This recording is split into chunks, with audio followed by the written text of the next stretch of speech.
Very good morning. We start with the another topic, geometry. Geometry है, I consider two topic, geometrical idea and understanding elementary shape.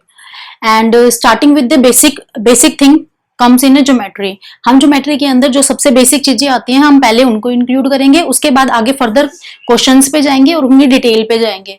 हम geometrical idea में क्या समझते हैं? Geometrical idea में क्या समझते हैं? ज्योमेट्री किसी भी चीज की ज्योमेट्री हो सकती है। किसी एक कोई टेबल क्रिएट करना, उसके लिए ज्योमेट्री हो सकता है। कोई एक टेम्पल, आपके आसपास कोई भी टेम्पल हो, उस टेम्पल को देखो, उसके अंदर क्या ज्योमेट्री होती है? उसका ऊपर का डोम का शेप होता है, उसकी जो शेप होती है वो सिलेंड्रिकल होती है और एक नींव होती है। आज के टाइम पे हम कोई भी घर कंस्ट्रक्ट करते हैं तो उसमें सबसे पहले आपने किसी से भी सुना होगा तो नींव होती है। नींव क्या होती है? एक पॉइंट होता है। हम किसी भी पॉइंट पे ले सकते हैं। पॉइंट क्या होता है? अभी जैसे मैं एक बोर्ड है, मैं एक कुछ भी क्रिएट करना चाहती हूँ, इवन मैं ABCD लिखना चाहती हूँ। सबसे पहले हम स्टार्टिंग में ABCD लिखते हैं तो हमारी जो मिस होती है वो क्या लिखवाती है? पॉइंट्स ऐसे लगा के देती है जिसके ऊपर हम A फॉर एप्पल करते हैं। तो हमारा बेस क्या हुआ? पॉइंट ही हुआ ना। हमने स्टडी कहां से शुरू करी? A से फॉर एप्पल से ये शुरू करी, तो उन्होंने ऐसे कराया। अगर हम क्या करते हैं, हम करते हैं कि 1, अगर हम 1 लिखते हैं तो वो ऐसे पॉइंट लगवाते हैं, तो वो 1 करवाते हैं। अभी आती क्या है? सबसे पहले जो बेसिक होती है वो होती है पॉइंट, उसके बाद आता है लाइन सेगमेंट। लाइन सेगमेंट कैसे होता है? जब हमने जैसे A फॉर एप्पल लिखा तो हमने दो चीज ऐड कर दी, वो आ गया। या हमने 1 लिखा तो हमने पहले स्टार्टिंग में 1 हम ऐसे ही लिखते हैं ना, तो 2 पॉइंट ऐड कर दिए, ये हमारा बन गया line segment. Line segment and point बहुत बेसिक चीजें हैं। किसी भी 2 पॉइंट्स को ऐड करना वो हमारा लाइन सेगमेंट होता है। उसका नाम आप कुछ भी दे सकते हो, A भी दे सकते हो, PQ दे सकते हो, RS दे सकते हो, कुछ भी जो आपको पसंद हो। उसके बाद है लाइन। लाइन क्या होती है? लाइन एक प्रोफेशनल चीज होती है जो हमारी ज्योमेट्री में यूज होती है। प्रोफेशनल भी कह सकते हो। ये ज्योमेट्री का जो बेस होता है वो होता है लाइन। लाइन को हम डिनोट कैसे करते हैं? ये हमने बेसिक लिख दिया कि एक 2 पॉइंट्स को ऐड कर दिया तो हमने 1 बना दिया। अब क्या करते हैं, इस पॉइंट्स को हम आगे ऐसे एक्सटेंड करें और इसका नाम दे दें AB। ये एक लाइन होती है। इन दोनों एरो का मतलब क्या हुआ? क्योंकि लाइन हमें नहीं पता हमें इतनी बड़ी लेनी है, इतनी छोटी लेनी है, या हमें कितनी ऐसे लेनी है, इतनी लेनी है, तो हम क्या करते हैं, हम अपनी डायमेंशंस के अकॉर्डिंग, मतलब हमें टेबल क्रिएट करनी है। टेबल अगर हमें 3 सेंटीमीटर की क्रिएट करनी है तो हम 3 सेंटीमीटर लेंगे। अगर हमें 3 मीटर में क्रिएट करनी है तो हम 3 मीटर के अकॉर्डिंग लेंगे। तो हम इसका मतलब होता है कि ये end point and finishing point, नहीं sorry, end point and the starting point. Starting point है, एंड पॉइंटिंग है, हम उन दोनों को हम काउंट करेंगे, उसके अकॉर्डिंग हम ये दोनों एरो के निशान लगाते हैं। A and B, A and B, ये इसका नाम होता है। मतलब अब किसी लाइन को हम कैसे बोलेंगे कि 1 लाइन ये है, 1 लाइन ये है, 1 लाइन, इसका नाम क्या है? इसका नाम AB हो गया, इसका नाम PQ हो गया। तो हम उसकी पहचान कैसे करते हैं? किसी एक नाम से। ये होती है हमारी लाइन। अब हम जो लाइन सेगमेंट होते हैं उसको हम लिखते हैं AB, पॉइंट को लिखते हैं हम पॉइंट O। अब आती है लाइन की बारी। लाइन के अंदर हम उसको राइट कैसे करते हैं? AB के ऊपर एक हैश, ये इसको हम लाइन को डिनोट करते हैं। अभी हमें जैसे ये पूछा कि इन दोनों में से AB लाइन कौन सी है, तो AB ऐसे, ये इसका मतलब होता है। आर्क बोल सकते हैं, हैश बोल सकते हैं, या आपको जो पसंद हो, मतलब याद करने के लिए कुछ भी बोल सकते हैं। डंडा भी लगा सकते हैं, डंडा लगाना भी ऊपर। तो AB के ऊपर आर्क लगानी है। ये होती है हमारी लाइन का रिप्रेजेंटेशन। लाइन को ऐसे रिप्रेजेंट करते हैं, ये होता है रिप्रेजेंटेशन या नोटेशन ऑफ लाइन। से हो गया। उसके बाद ये मैंने डंडा क्यों लगाया? अब रीजन ये है क्यों लगाया। अब ये देखिए, जब मैंने लाइन सेगमेंट को आगे एक्सटेंड किया, मतलब ऐसे ऐसे आगे एक्सटेंड किया ना, यहाँ पे लाइन सेगमेंट था, उसके बाद हमने इसको ये वाला पॉइंट और एक्सटेंड किया। अब हमें नहीं पता लाइन कितनी बड़ी है, उसको एक लिमिट देने के लिए हमने ये दोनों एरो लगाए। अब इस एक्सटेंडेड पॉइंट को हमें बताना तो पड़ेगा ना, इसलिए हम AB आर्क लगाते हैं। ठीक है। उसके बाद आती है हमारी इंटरसेक्टिंग लाइन। इंटरसेक्टिंग लाइन हमारी क्या होती है? ये देखिए हमारी 2 लाइन। हाँ, सबसे बड़ी बात देखिए, पॉइंट एंड लाइन सेगमेंट, ये हमारी बेसिक चीजें होती हैं। जितनी भी इंटरसेक्टिंग लाइन होती है, पैरेलल लाइन होती है, परपेंडिकुलर होती है, इंटरसेक्शन होता है, वो सारा का सारा लाइन के ऊपर होता है। तो मींस क्या हुआ, हर किसी में जब भी रिप्रेजेंटेशन करेंगे तो हम दोनों साइड एरो लगाएंगे। अब एरो ऐसे नहीं है कि हम परपेंडिकुलर लगा रहे हैं तो इधर भी एरो लगा रहे हैं, इधर भी एरो, नो, सिर्फ जो ओपन एंड है उस पे ही एरो लगेगा, इस पे एरो नहीं लगेगा। फर्स्ट थिंग, इंटरसेक्टिंग लाइन क्या होती है? जैसे हम कोई भी क्रॉसिंग रोड करते हैं, हमारे इतने बड़े बड़े व्हील होते हैं, उसके बाद 4 रोड होते हैं, ऐसे ऐसे ही होता है ना, एक गोला सर्कल होता है, वो हमारा क्या होता है, सेंट्रल पॉइंट। उसको हम कोई भी नाम दे देते हैं, ओ, जैसे आते हैं ना शिवा चौक है, लॉर्ड शिवा चौक है, ये क्या है, ये ओ पॉइंट है ना, ये वो चौक है ओ। अब ये एक रास्ता इधर जा रहा है, एक रास्ता इधर, एक रास्ता इधर, एक रास्ता इधर, 4 हो गए। अब इनके नाम है, अब जैसे कोई कहता है कि ये रास्ता दिल्ली की तरफ जा रहा है, ये जयपुर की तरफ जा रहा है, ये मुंबई की साइड जा रहा है, ऐसे वो रास्ते कैसे हैं, अब उनके नाम देने पड़ेंगे ना, A B C and D, ये इनके नाम दे दिए। ये हो गया हमारा इंटरसेक्टिंग लाइन। अब देखो क्या करा मैंने, एरो भी लगाना है, इंटरसेक्टिंग लाइन लगाते हैं जब एरो भी रिप्रेजेंट करते हैं, ये होता है इंटरसेक्टिंग लाइन का। अब आती है पैरेलल लाइन। पैरेलल लाइन के लिए क्या होती है, इंटरसेक्टिंग के लिए कोई पर्टिकुलर कोई नोटेशन नहीं होती हमारी, इंटरसेक्टिंग लाइन के लिए कोई पर्टिकुलर नोटेशन नहीं होती, जैसे हमें लगाना है कि ए बी आर्क लगाना है तो वो लाइन सेगमेंट हो गया, ऐसे इंटरसेक्टिंग के लिए कुछ नहीं होता। उसके अंदर हम लिखते हैं A B intersect B C, ऐसे हम उसको लिखते हैं, मतलब कोई पर्टिकुलर नोटेशन नहीं होती। पैरेलल लाइन के लिए क्या होता है, पैरेलल लाइन का मतलब क्या होता है, जैसे कोई भी 2 रोड हैं वो इक्वल इक्वल जा रहे हैं, इक्वल कैसे जा रहे हैं, मान लीजिए ये हमारा दिल्ली का रोड गया है, मुंबई का रोड गया, तो ये 2 रोड हैं वो इक्वल इक्वल जा रहे हैं। अब ये दोनों वही बेसिक लाइन के ऊपर जाएगा तो दोनों साइड एरो लगेगा। ये क्या, इसका नाम दे दिया हमने ए बी, इसका नाम दे दिया सी डी, ये दोनों इक्वल जा रहे हैं तो इनका पैरेलल, तो इनका मार्क भी जो हो गया वो पैरेलल, तो ए बी सी डी वो पैरेलल है, ये पैरेलल लाइंस होती हैं। उसके बाद है रे, सन है, सन को सब पता है कि सन में से रेज आती है। अब ये तो नहीं है ना कि रेज है वो सन के अंदर जाती हैं, ऐसा तो नहीं हो सकता ना कि जो बाहर की रेज है वो सारी सन के अंदर जाए, नहीं, सूरज हमें रोशनी देता है या हम सूरज को रोशनी देते हैं, दैट्स इट, ऐसे ही पॉइंट है। सूरज तो एक ही है ना, वो सबको रेज दे रहा है, वही सबको रेज दे रहा है ना, तो सूरज ने सबको रोशनी दे दी, तो ये एक रे हो गया, रे का नोटेशन हो गया ये, और रेज हमें पता है ये सूरज होता है। उसके बाद है ये जो हमने इंटरसेक्टिंग लाइन पढ़ा, पैरेलल लाइन पढ़ा, रे पढ़ा, ये सब कुछ हो गया बेसिक चीजें। अब आती है, अब ये जैसे लाइन सेगमेंट है, मैंने लाइन सेगमेंट लगाया, लाइन सेगमेंट हमने क्या लगाया, मैंने ये कहा कि मैं लाइन सेगमेंट ऐसे लगाती हूँ ए बी। अब हम कोई कहता है मैं तो ऐसे नहीं लगाऊंगा, मैं तो ऐसे ऐसे ऐसे करके लगाऊंगा, टेढ़ा मेढ़ा करके, ठीक है लगाओ, तो अब ये क्या बन गया, क्लोज कर्व बन गया। अगर मैं ऐसे कहूं कि मैं ऐसे ऐसे करके नहीं, ऐसे ऐसे घुमा घुमा के ऐसे लगाऊंगा, तो भी क्या बन गया, क्लोज कर्व बन गया। एक बच्चा कहता है कि नहीं मैम मैं तो करता ही नहीं, मैं पता क्या करूंगा, एक पॉइंट यहां लगाऊंगा, एक यहां लगाऊंगा, एक यहां लगाऊंगा, एक यहां लगाऊंगा, ये क्या बन गया, एक ये हो गया, एक ये हो गया, एक ये हो गया, ये क्या बन गया, ओपन कर्व बन गया। मतलब जिसका एंड पॉइंट और स्टार्टिंग पॉइंट दोनों के डिफरेंट हैं और ओपन हैं, उसको ओपन कर्व, लाइक दिस।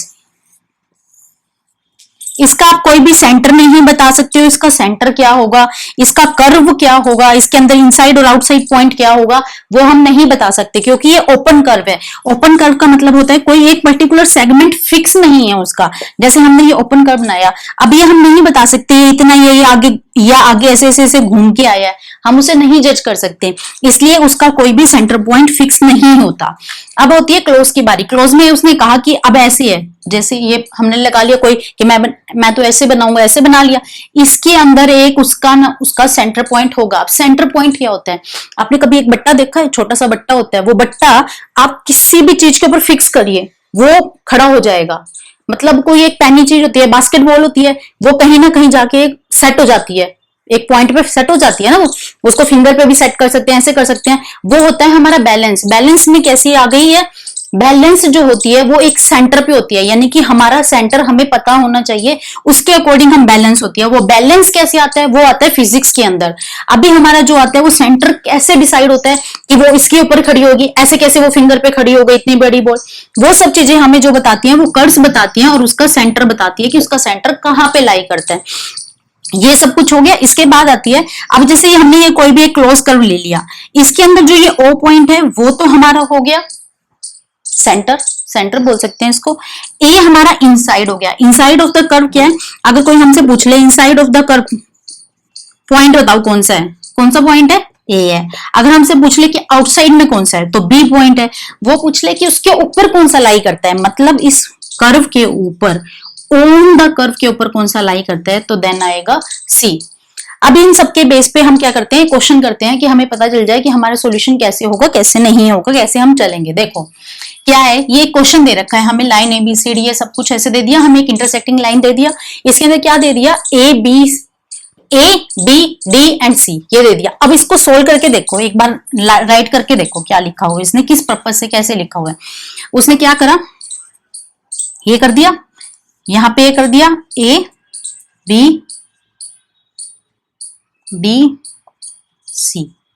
ये कर दिया, अब ये कर दिया। अब ये तो लाइन इतनी बन गई, ये लाइन अगर देखा जाए तो क्या बनी है, ये इंटरसेक्टिंग लाइन बनी है, इन दोनों को हम ऐसे ज्वाइंट कर देते हैं। अब ये ऐसे कर दी, ये देखो इंटरसेक्टिंग लाइन में क्या था कि इसको हम क्रॉस करके लिखेंगे ऐसे।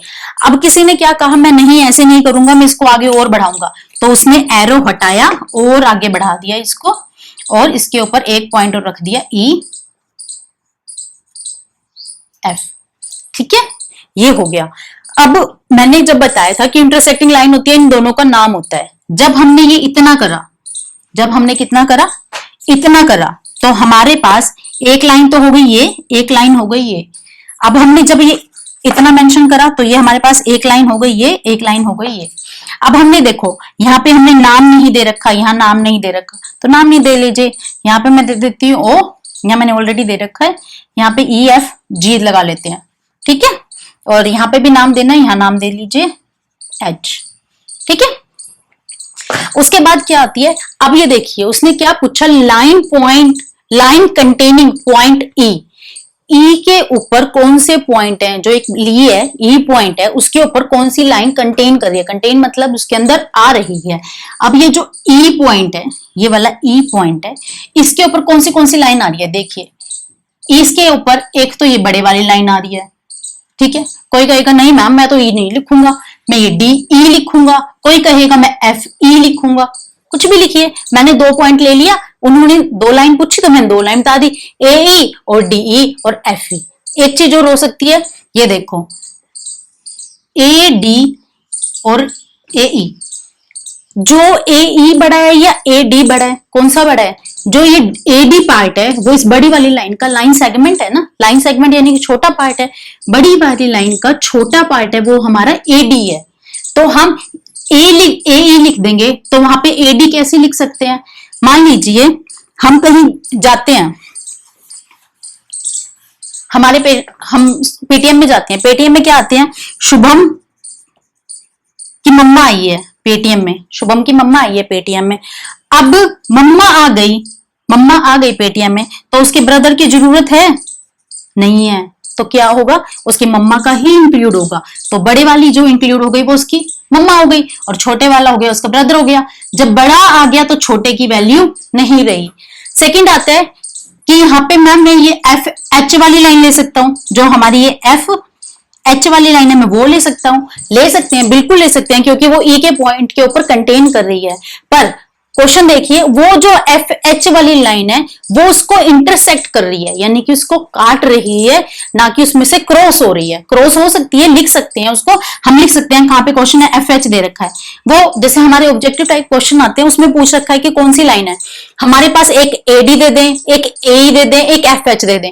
बेटर सॉल्यूशन क्या है, AE आएगा क्योंकि वो उसकी मम्मा हो गई। AD क्यों नहीं आया, क्योंकि ब्रदर हो गया। FH किस लिए आ गया, वो उसके अंकल आ गए, कि हम इंटरसेक्ट करें या ना करें, तो हम FH भी लिख सकते हैं और नहीं भी लिख सकते हैं, दोनों केसेस हो सकते हैं।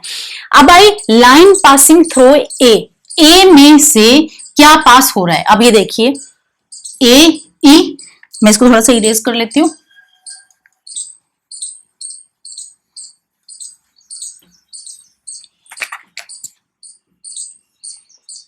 ये देखिए, अब उसने पूछा लाइन पासिंग थ्रू ए हमारा ये वाला पॉइंट है, इसके अंदर से क्या जाएगी, या तो AE जाएगी या DE जाएगी। वही सीधी बात, या तो हमारी बड़ी मम्मी जाएगी या उसका भाई जाएगा, तो क्या जाएगी, मम्मी जाएगी। तो AE हम A भी लिख सकते हैं, D भी लिख सकते हैं, वो ऑप्शन पे डिपेंड करता है कि हम क्या मतलब लिखना क्या है हमें। अब ऑप्शन में दोनों चीजें हैं, तो हम किसको प्रेफरेंस देंगे, AE को प्रेफरेंस देंगे।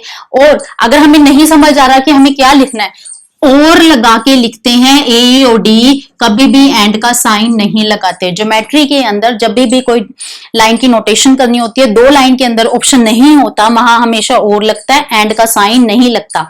एंड का साइन कहां लगता है? जहां पे दो कंडीशंस हो, उन दोनों कंडीशंस को ऐड करना हो जब। उसके बाद है वो आगे एंड क्वेश्चन है, एंड कैसे लगता है ये देखिए। अभी जैसे ये दे रखा है ए बी एंड डी, अब ये पूछ ले कि जो हमारी लाइन है कौन सी है, ए ई लाइन है, उसके अंदर कौन से लाइन सेगमेंट ऐड हो रहे हैं। तो हम क्या लाइन सेगमेंट ऐड करेंगे, A B and B D and D E, ये हमारे लाइन सेगमेंट ऐड हो रहे हैं। तो हम यहां लगाते हैं एंड का साइन, हम यहाँ और का साइन नहीं लगाते क्योंकि ये पार्ट्स में डिवाइड हो रहा है। मतलब एंड का मतलब होता है जो जरूरी है कि हाँ ये चीज तो हमें चाहिएगी, वहां एंड का साइन लगता है। और का मतलब होता है ऑप्शन, कि ये भी हो सकता है, ये भी हो सकता है। वहां पे line on which A O lies, अब ये बताया जैसे हमारा पॉइंट ओ था ना, अब वो पूछ रहे हैं कि line on which O lies, O है वो कहां पे लाइज कर रहा है। अब ये देखिए ओ कहां है, या तो इसके ऊपर है या इसके ऊपर है, तो या तो इसको हम ओसी लिख सकते हैं या ओबी। वही पूरी लाइन, या तो पूरी लाइन लिखेंगे, आधी लाइन लिखेंगे, तो हम कहां लिखेंगे, पूरी लाइन लिखेंगे। इसको हम ओसी भी लिख सकते हैं, सीओ भी लिख सकते हैं, दैट्स इट, यही करना है। उसके बाद दे रखे हैं two pair of intersecting line, two pair बताने इंटरसेक्टिंग लाइन के। ये देखिए टू पेयर बताने हैं हमें किसके, इंटरसेक्टिंग लाइन के। ये हमारा क्या है, ये हमारा क्या है, देखो जब हमने ये इतना काउंट किया, ए डी इतना काउंट किया, तो ये हमारा क्या आया, ए डी और सी ओ, एक तो ये हो गया। अगर हम इसको काउंट करते हैं तो ये हमारा क्या आ गया, डी क्रॉस कर रही है, और एक एफ जी, जो भी हमारा नाम लेना होगा वो, इसको हम काउंट करेंगे। अब क्या करा उन्होंने, ए डी एंड सी ओ, एक तो ये हो गया, एक ए ई एंड एफ ई।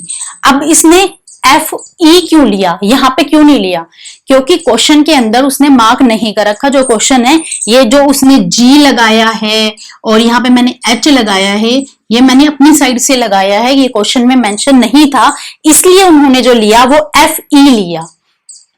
हम यहाँ पे एफ जी भी लिख सकते हैं, यहाँ पे हमारा कौन सा पॉइंट है, जी, हमारा गलत नहीं होगा। सबसे बड़ी बात होगी आर्क लगाना जरूरी है, इंटरसेक्टिंग की जो कंडीशंस हैं वो पूरी होनी चाहिए, दैट्स इट। अभी हमने जो पढ़ा वो बेसिक पढ़ा हमने, लाइन सेगमेंट, और उसके बेसिस पे हमने क्वेश्चन करे कि उससे हमारी कैसे लाइन बनती है, कैसे लाइन सेगमेंट बनता है, कैसे इंटरसेक्टिंग लाइन जाती है। अब उन लाइंस को आपस में जोड़ के, मतलब एक लाइन ये हो गई, एक लाइन ये हो गई, इनको आपस में जोड़ के उनसे अलग अलग चीजें बनती हैं, और उनकी प्रॉपर्टीज कैसे होती हैं और वो हमारी रियल लाइफ में कैसे यूज होती हैं, वो सब कुछ अब हमें इसमें चेक करना है। कि फर्स्ट वन हमारी क्या है, फर्स्ट वन है एंगल। हमने ये पढ़ा है कि हमारी लाइन होती है, कैसी होती है लाइन होती है ऐसी। अब मैं लाइन लगा रही हूं ऐसे और ऐसे, एरो के निशान, क्योंकि लाइन को हम बिना उसके करते हैं और ये नोटेशन है तो इसलिए हमने लगाया। ये हमारा एंगल होता है। अब एंगल कैसे होता है, ये हमारा, मैंने दो लाइन ली, कैसे, एक लाइन हमारी है ऐसे, एक ऐसे, मैंने क्या करा, इसको ऐसे ना लगा के इसको ऐसे जोड़ दिया, इसने कुछ ना कुछ एंगल बना दिया। किसी बच्चे ने वो ऐसे जोड़ दिया, किसी ने ऐसे जोड़ दिया, तो ये तीनों जो बने हैं वो तीनों ही अलग अलग हैं, सेम नहीं है, तीनों अलग अलग हैं। उन तीनों के अलग अलग नाम हैं, कैसे हैं। अब जैसे तीन ट्विंस होते हैं, तीनों ट्विंस की अलग अलग प्रॉपर्टीज होती है ना, कि तीनों में क्या क्या डिफरेंस होगा, ऐसे ही तीनों में इनमें डिफरेंस होगा। कैसे होगा, पहले एंगल क्या चीज होती है, एंगल हमारा होता है ये दो लाइन को आपस में जोड़ के जो एक बीच में क्रिएट होता है उसको हम एंगल बोलते हैं, और ये हमारा पॉइंट होता है ओ। इसका नाम हम दे देते हैं ए एंड बी। अब आती है बात ज्योमेट्री में सबसे जो इंपॉर्टेंट होती है, एक तो उसकी नोटेशंस, कि हम उसको नोटेशन कैसे देते हैं, या रिप्रेजेंटेशन कैसे करते हैं, या हम उसको लिखते कैसे हैं। जैसे कोई भी चीज हम लिखनी है, एंगल लिखना है, लाइन लिखना है, उसकी सबसे बड़ी बात होती है उसको हमने रिप्रेजेंट कैसे किया, उसको हमने लिखा कैसे। एक तो ज्योमेट्री में सबसे बड़ी बात वो होती है, और एक होती है उसकी प्रॉपर्टीज, कि उसकी प्रॉपर्टीज के अकॉर्डिंग आपने वो पूरी फुलफिल हुई है या नहीं हुई है। सबसे पहले हम यही चेक करते हैं, फुलफिल हो गई तो उसमें आगे जो भी सिचुएशंस हो उसके अकॉर्डिंग हम क्वेश्चन सोल्व करते हैं। अभी हमने एंगल के अकॉर्डिंग हमने ये लगा दिया। एंगल को लिखते कैसे हैं, या तो हम सिंगल ओ लिखते हैं अगर नहीं आता, या हम क्या करते हैं, हम जाते हैं ऐसे। अब मैंने ऐसे लगाया तो ए ओ, ए ओ बी। जो एंगल होता है, जहां एंगल होता है वो हमेशा मिडल में आता है। एक चीज तो ये देखिए। दूसरी चीज, एक नोटेशन में चलता है। जैसे ये मैंने किस डायरेक्शन में चलाया, इस डायरेक्शन में चलाया। कोई कहेगा इस डायरेक्शन में चलाऊंगा, चलाओ, ओब्वियसली चलाओ, पर उसमें ओ बीच में आ सकता है, नहीं आ सकता। पर ये इस डायरेक्शन में जा सकता है, या इसको हम लिख सकते हैं बी ओ ए। ठीक है। हम एंगल के अंदर क्या करते हैं, मोस्टली अब बच्चे कंफ्यूज हो जाते हैं कि मैं इसको इस डायरेक्शन में चलाऊं या इस डायरेक्शन में चलाऊं। तो एक चीज ध्यान रख लीजिए, ज्योमेट्री में कभी भी आपको प्रॉब्लम नहीं होगी। आप हमेशा राइट वाइज यानी कि क्लॉक वाइज चलिए। हर चीज के अंदर, हर कंसेप्ट के अंदर कभी भी किसी चीज के अंदर मिस्टेक नहीं होगी। अभी ये देखिए कि इसके अंदर मैं क्लॉकवाइज चलती हूँ। अभी इसे ऐसे भी मत लिखिए, वो ठीक था, गलत नहीं है, पर अब इसके अंदर कभी भी मिस्टेक नहीं होगी। आप इसको हमेशा क्या करिए, क्लॉकवाइज लिखिए। क्लॉकवाइज कैसे चलती है क्लॉक हमारी, ऐसे ऐसे ऐसे। क्लॉक ऐसे ही चलती है ना, तो मैं इसको ऐसे लिखूंगी। तो मैंने क्या लिखा, बी ओ ए। ये मेरा किसका, एंगल का नोटेशन हो गया। दैट्स इट, इसके अंदर इतना ही है। अब बारी आती है ट्रायंगल की। ट्रायंगल की अभी मैं आपको एंगल्स 3 बता देती हूँ, ये भी आगे हमने लिखी रखी है, पर अभी क्या चीज है क्या नहीं, अभी एंगल हम करते हैं। ट्रायंगल क्या होती है, अब ट्रायंगल में आती है, ट्रायंगल होती है हमारी, ये देखिए ट्रायंगल क्या होती है। ट्रायंगल होती है ये, तीनों को आपस में जोड़ दिया। ये एक ने कहा मैं मैडम ऐसे जोड़ूंगा, एक ने कहा ऐसे जोड़ूंगा, तीनों अलग अलग है, ये हो गई। ये तीनों अलग अलग ट्रायंगल हो गई। इन तीनों के अलग अलग नाम भी हैं। अभी क्या चीज है ये देखिए, ट्रायंगल जो होता है उसका जो सम होता है, ये एंगल और ये angle, angle 1, angle 2 and angle 3। हम न्यूमेरिक वैल्यू क्यों देते हैं, अभी जैसे हमारे पास हम एंगल लिखते हैं, इसके अंदर हम एंगल लिखते हैं ओ, ये लिखते हैं हम सी, ये लिखते हैं हम पी। अब मैं इतना बड़ा एंगल लगाऊं, angle P, angle C, angle O, ये तो लिखना आसान हो गया। अगर मैं इसको पूरा पूरा लिखूं, पी ओ सी, सी ओ पी, ऐसे लिखूं तो I think it's quite lengthy. तो हम क्या करते हैं, हम देते हैं इसको नंबर नोटेशन। नंबर नोटेशन में क्या होता है कि वो चीज सिंपल हो जाती है, क्योंकि किसी चीज को कैसे रिप्रेजेंट करना है, ये गलत तो नहीं हो जाएगा। ये मैं राइट डायरेक्शन में लिखूं या लेफ्ट में लिखूं, इतने एंगल है, कैसे याद रखूंगा। तो हम क्या करते हैं, हम एक नोटेशन चलते हैं, हम चलेंगे इस डायरेक्शन में, हमेशा राइट डायरेक्शन में, क्लॉकवाइज डायरेक्शन में। तो हम क्या करेंगे, हमने कौन सा लिखा, एंगल 2, एंगल 1 एंड एंगल 3। ये सिंपल ऐसे लिख सकते हैं, इसके अंदर पूरा अल्फाबेट डालने की जरूरत नहीं होती है। अभी हमारी ये प्रॉपर्टीज क्या होती हैं, ये ट्रायंगल कैसी होती हैं, अब बारी आती है इनकी। ये सब प्रॉपर्टीज होती हैं ट्रायंगल की, वो हम अलग, एंगल की प्रॉपर्टीज हो गई ये। अब होती है पॉलीगन, पोली, किसी चीज के अंदर बहुत सारी पोली क्या होती है, मैनी, जिसके अंदर 2 से ज्यादा लाइन होती हैं, 2 लाइन और मोर, उसको हम पॉलीगन बोलते हैं। अब पॉलीगन क्या है, एक ट्रायंगल है वो एक पॉलीगन है, हमारा कोई भी रेक्टेंगल है वो एक पॉलीगन है, एक टेबल बनी हुई है, टेबल के 4 पहिए हैं, ये बनी हुई है, ऊपर वाला तो एक रेक्टेंगल ही है ना, तो ये क्या है, एक पॉलीगन है। ये हमारा होता है पॉलीगन, जिसके अंदर 2 से ज्यादा शेप्स बन रही हो, मतलब जिसके अंदर 2 से ज्यादा लाइन हो, वो हमारा पॉलीगन है। That's it. क्वाड्रिलेटर क्या होता है, क्वाड से मतलब आजकल तो फोन में सबको यूज करते हैं, तो फोन में क्या यूज है, क्वाड, तो 4 का मतलब हो गया 4 से क्या याद आया, जैसे आप कहते नहीं है क्वार्टर खत्म हो गया और हेक्टेयर खत्म हो गया, ऐसे क्वाड से 4 याद आ जाएगा, क्वाड 4। ये हमारा क्वाड्रिलेटर बन गया, ऐसे बन गया। ये मैंने अब लाइन एक इतनी बड़ी क्यों लगाई है, क्योंकि अगर मैं इसे सिंपल सीधा लगा दूंगी तो वो हमारा क्या बन जाएगा, स्क्वायर। इसकी प्रॉपर्टीज किस में आएंगी, इसमें। अभी क्वाड्रिलेटर के लिए मेन चीजें क्या याद रखनी है, इसके अंदर कितने एंगल होते हैं, 1 2 3 4, ये हमारा क्वाड्रिलेटर है। इन चारों का सम जो होता है वो होता है 360। That's it. और ट्रायंगल का भी हमने जो पढ़ा था वो होता है 180, क्योंकि अगर देखो मैं ये वाला क्वाड्रिलेटर है, इसके अंदर अगर एक लाइन ऐसे लगा दूं, एक लाइन में ऐसे लगा दूं, तो ये 2 ट्रायंगल बन गई, ये हमारा क्वाड्रिलेटर है। 2 ट्रायंगल का सम मिला के तो कितना बन गया, ये एक ट्रायंगल का सम कितना है 180, दूसरे सम का कितना है 180, दोनों को मिला दिया 180 प्लस 180 कितना हो गया 360। ये हमारा क्वाड्रिलेटर है। क्वाड्रिलेटर क्या हो गया, चार लाइन का युग्म, ये चार लाइन का संगम। चार लाइन आपस में जुड़ी होनी चाहिए, वो क्वाड्रिलेटर होना चाहिए और एक क्लोज कर्व होना चाहिए। उसके बाद आता है रेक्टेंगल। देखो क्वाड्रिलेटर के अंदर ही, जो क्वाड्रिलेटर है, क्वाड्रिलेटर ही बताता है कि चार लाइन आपस में जुड़ी होती हैं।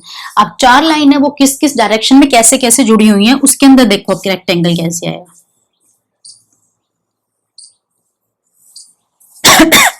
ये देखो ये चार लाइन हो गई, क्वाड्रिलेटर है ना ये, पर इसमें देखो एक लाइन आगे बढ़ी है, जैसे वो गाड़ी होती है ना, गाड़ी का ये आगे बोनट हो गया, ये पीछे से गाड़ी हो गई। ये देखो क्या हो गया, ये वाला जो एंगल है जिसके ऊपर आप बैठते हैं, हम सीट पे बैठते हैं, वो किस पे होती है, वो 90 डिग्री पे होती है।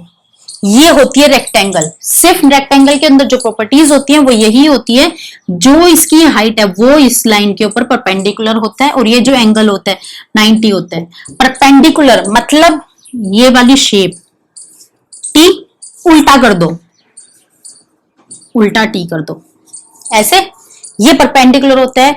ये हमेशा जहां परपेंडिकुलर वर्ड आ गया उसका मतलब होता है कि वो हमेशा 90 डिग्री का होगा।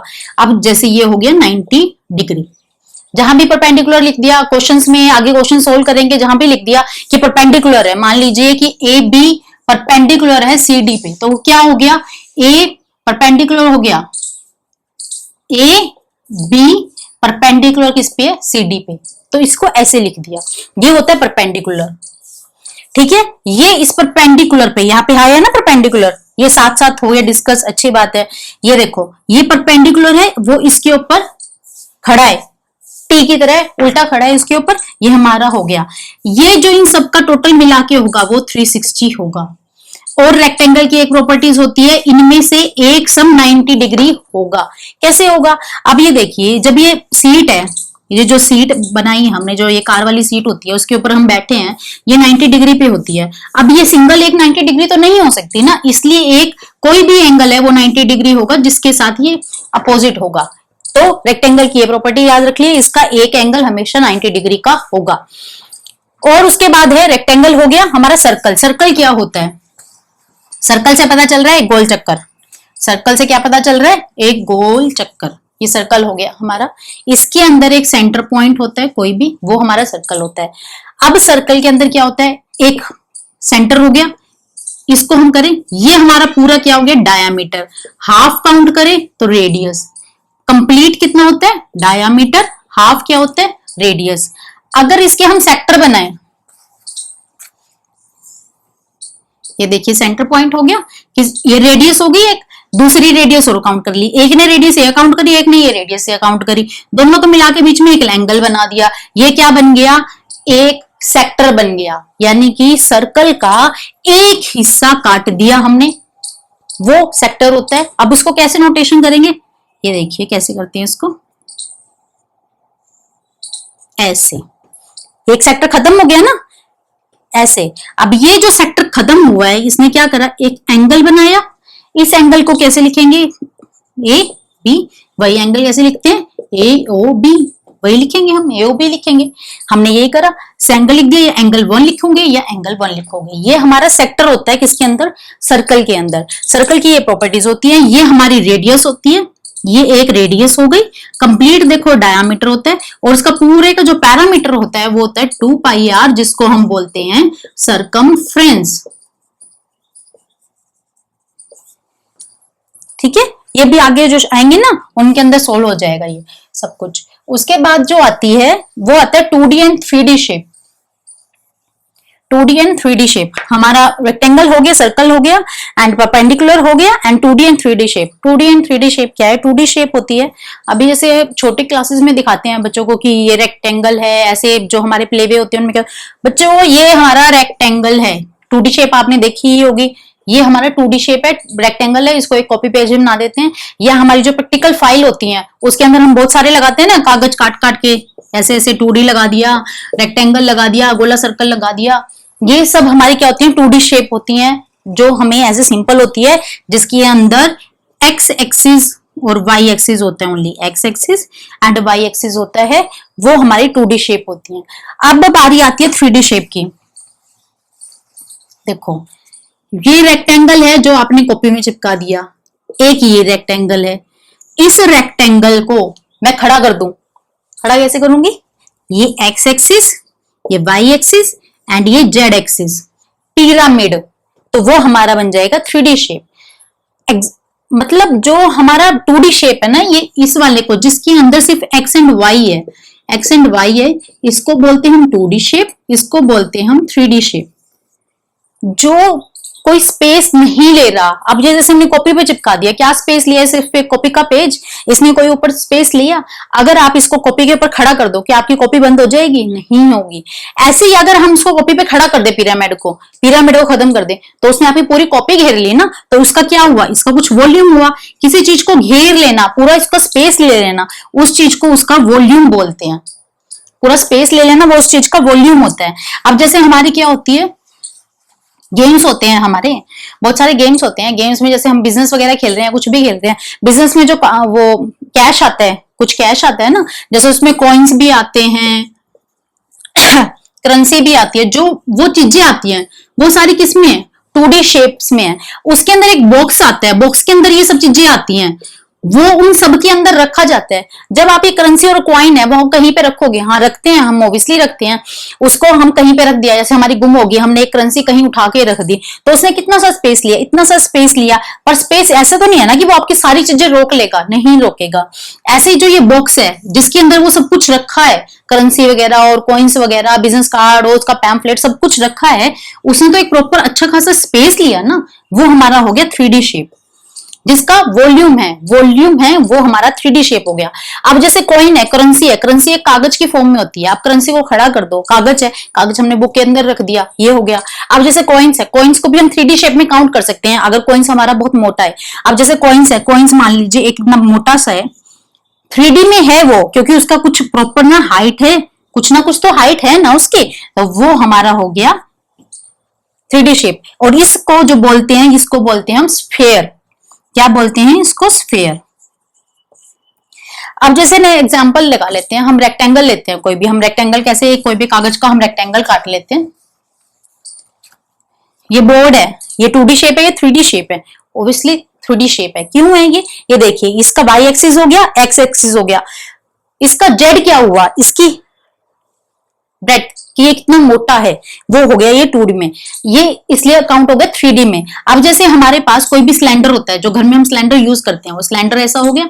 सिलेंडर के अंदर प्रॉपर एक फिक्स वॉल्यूम होता है, जहां पे वो रखा जाता है, वो प्रॉपर स्पेस लेता है, वो हमारा काउंट होता है 3D में।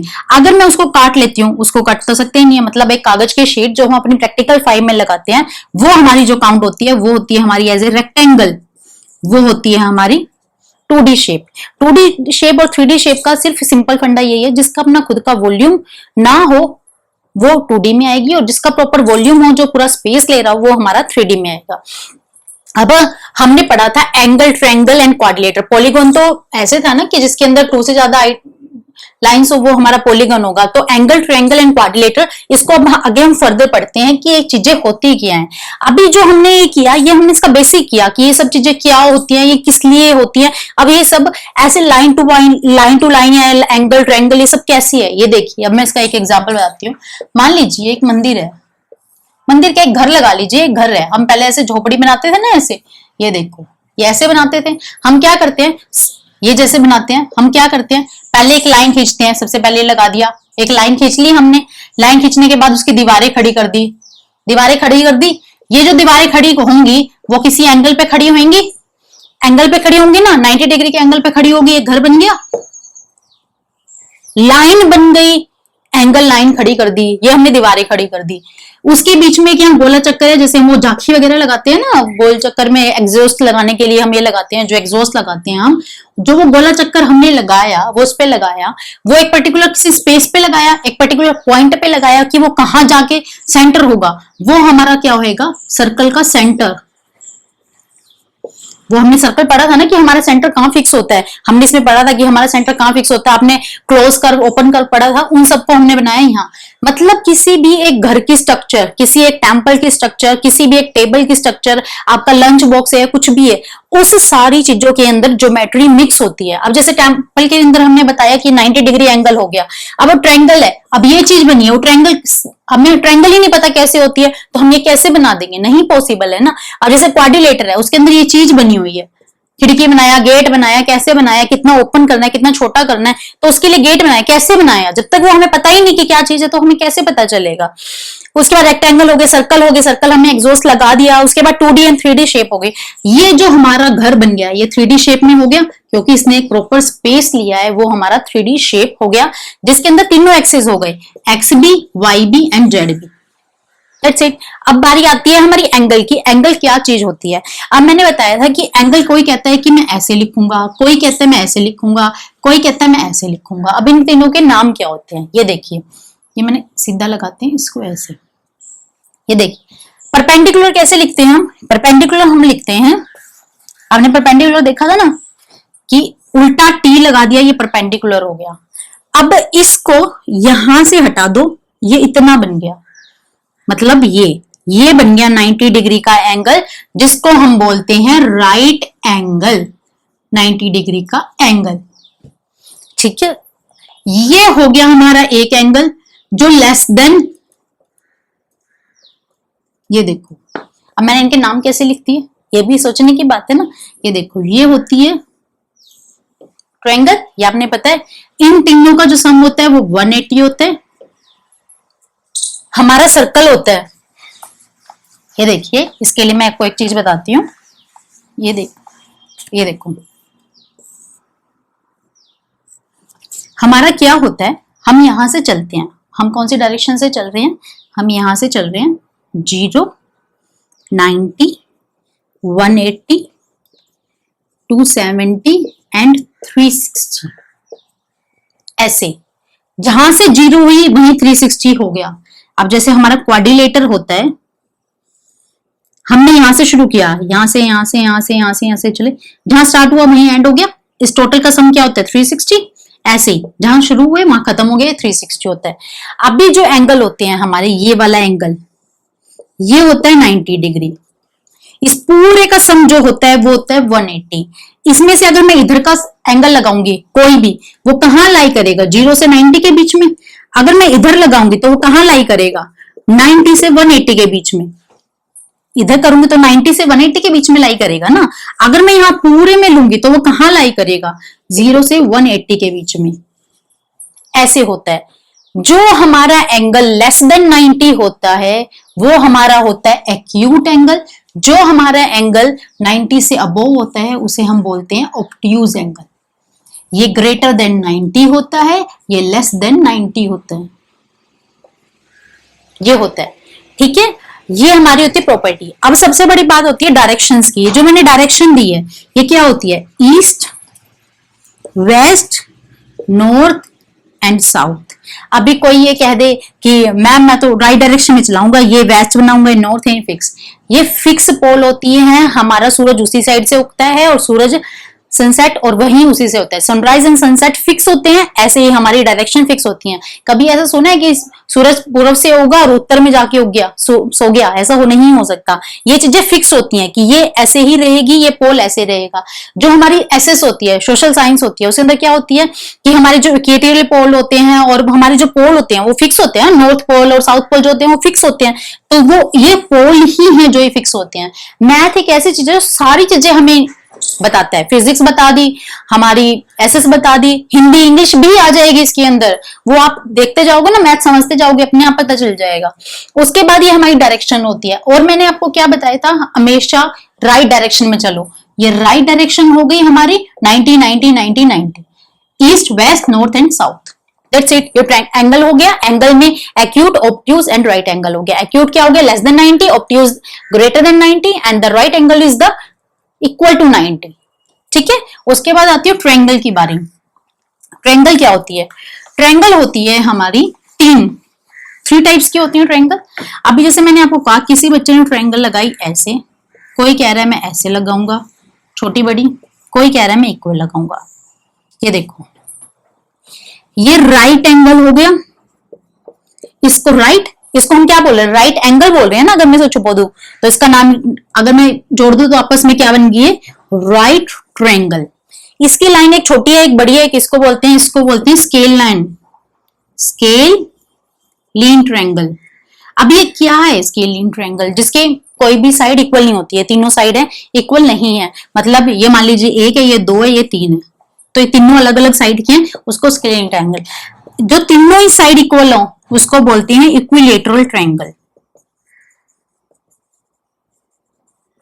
ठीक है, इसके अंदर एक एंगल 90 का होता है, इसके अंदर कोई भी एंगल फिक्स नहीं होता, कोई भी एंगल कितने का भी हो सकता है, पर इन तीनों का जो टोटल का सम होगा वो 180 ही होगा। ट्रायंगल की जो प्रॉपर्टीज है वो यही है ना कि तीनों का सम है, पूरी ट्रायंगल का जो सम है वो 180 होना चाहिए।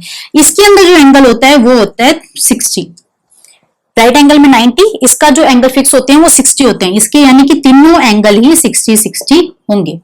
Equator triangle and scale line triangle, ये हमारी इसके आइसोसेलेस ट्रायंगल के अंदर हमारा क्या होता है, जिसकी दो साइड्स इक्वल होती हैं, दो साइड्स इक्वल होती हैं। स्केल लाइन की तीनों में से कोई भी साइड इक्वल नहीं होती, एंड द इक्विलिब्रियम में तीनों साइड्स इक्वल होती हैं।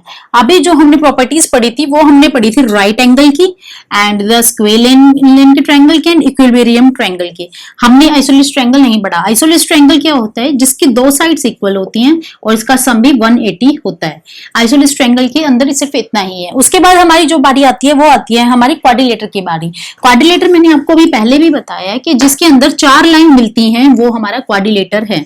अब क्वाड्रिलेटर है वो अलग अलग तरीके से हो सकते हैं। मैं चारों साइड इक्वल कर दूं, चारों साइड इक्वल कर दूं तो ये हमारा स्क्वायर हो गया। इसका ईच एंगल 90 का होता है, यानी कि हर एक एंगल 90 डिग्री का होगा और टोटल सम क्या होगा 360 का होगा। इसके अंदर जो डायगोनल बनेंगे D1 और D2 वो इक्वल डायगोनल होंगे हमारे। उसके बाद बारी आती है पैरेललोग्राम की। पैरेललोग्राम में क्या होता है, हमारे पास ऐसे हमारे इक्वल दे रखा है, जिसकी ये साइड इसके इक्वल, ये वाली साइड इसके इक्वल, ये वाला इक्वल होता है। और इसके अंदर प्रॉपर्टीज क्या होती है, 360 की प्रॉपर्टीज होती है। हमारा जो ये वाला डायगोनल है, ये वाला डायगोनल है, जरूरी नहीं है कि वो इक्वल हो। D1 एंड D2 की ये इक्वल प्रॉपर्टीज है कि वो दोनों इक्वल हो या नहीं हो। बारी आती है रोम्बस की। रोम्बस क्या होती है, हमारे पास ये ऐसी ट्रायंगल होती है लाइक अ डायमंड, ऐसे होता है इसके अंदर। इसके अंदर इन एंगल के ऊपर मैटर नहीं करता, एंगल मैटर करता है इनका, डायगोनल का मैटर। ये ईच एंगल 90 का होता है और एंगल D1 परपेंडिकुलर है D2 के, या बोल सकते हैं D2 परपेंडिकुलर है D1 के। इसके अंदर बोथ ट्रायंगल जो होते हैं वो 90 के होते हैं और इनके एंगल जो होते हैं वो 90 डिग्री होते हैं। जो हमारा डायमंड होता है ना, डायमंड आपने देखा ऐसे कट में होता है, इसका जो एंगल होते हैं वो भी 90 डिग्री के होते हैं और ये एक दूसरे पे परपेंडिकुलर होते हैं। ये होता है इसके अंदर। और बारी आती है ट्रेपीजियम की। ट्रेपीजियम मैंने आपको भी बताया था, मैंने आपको भी एक चीज ऐसे बताया था ना, ऐसे, ये वाला, ये हमारा ट्रेपीजियम होता है। ये क्या होता है, ये वाली ट्रायंगल, ये वाला रेक्टेंगल, ट्रायंगल प्लस रेक्टेंगल, इन दोनों को मिलाएंगे तो हमारा क्या बनता है, ट्रेपीजियम। ये हमारा ट्रेपीजियम बनता है। ये जो एंगल होता है वो 90 डिग्री का होता है। ये इसके डायगोनल होते हैं D1 एंड D2, ये दोनों एंगल होते हैं 90। ये इसके ऊपर परपेंडिकुलर होता है। इसका सम 180 होता है और इसका सम होता है 360। अगर मैं इसको अलग अलग करूं तो, और अगर मैं इसको हटा दूं तो ये सिंपल जो एंगल बनता है वो भी 360 का बनता है। कभी ऐसा कहो कि ये भी 360 होता है, ये भी 360 होता है, तो इसका टोटल सम तो 360 प्लस 180 हो गया, ऐसा नहीं होता। अगर ये लाइन है और इसको मैं अलग कंसीडर करती हूँ, इसको अलग कंसीडर करती हूँ, तो 360 प्लस 180 आता है। अगर मैं इस लाइन को कंसीडर नहीं करती है, एक सिंगल ट्रेपीजियम कंसीडर करती हूँ, तो ये हमारा टोटल 360 होगा। इसमें मिस्टेक मत करना। उसके बाद इन दोनों की प्रॉपर्टीज होती है। ये सिर्फ प्रॉपर्टीज के लिए मैंने ऐसे लिखा है, ना कि आप इन दोनों को ऐड कर दो और फिर उसके बाद करो ऐसे। अब इसके अंदर ट्रेपीजियम हो गया, ये उसकी होती है प्रॉपर्टीज और दैट्स इट। अगर आपको इन सब में किसी में भी डाउट है, कुछ भी लग रहा है कि इसमें प्रॉब्लम आ रही है, तो आप हमें कमेंट बॉक्स में पूछिए, हम आपको जल्दी से जल्दी जवाब देंगे।